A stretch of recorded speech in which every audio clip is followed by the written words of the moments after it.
सबसे पहली बात यह है कि जो कश्मीर की वाटर बॉडीज़ है, पूरी कश्मीर इन वाटर बॉडीज़ पे डिपेंड है, क्योंकि ये वाटर बॉडीज़ कश्मीर में जो है ये इक्वली डिस्ट्रीब्यूट पानी करते हैं, चाहे वो नदी नाला हो या एग्रीकल्चर सेक्टर हो।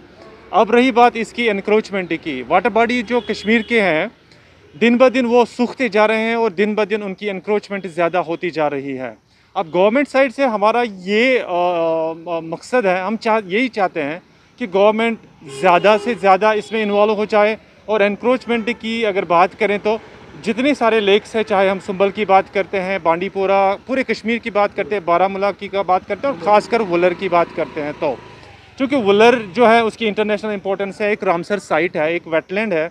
उस वेटलैंड को अगर देखा जाए, हाल ही में इतनी सारी इंक्रोचमेंट हो गई है, उसमें पूरी की पूरी जो टीम लगती रहती है कि कहीं ना कहीं इस पे कहीं ना कहीं से इसकी रिस्टोरेशन और रिकवरी हो जाए।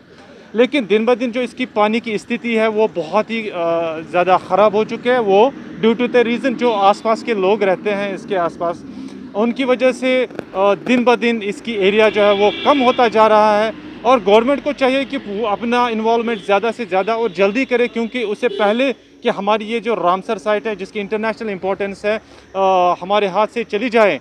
और उससे पहले ही गवर्नमेंट साइड अपनी एक टीम बनाए, एक ग्रुप बनाए, जिसमें ये पूरी इंफॉर्मेशन हासिल करने के बाद इसको इस एनक्रोचमेंट से फ्री करे, आज़ाद करें।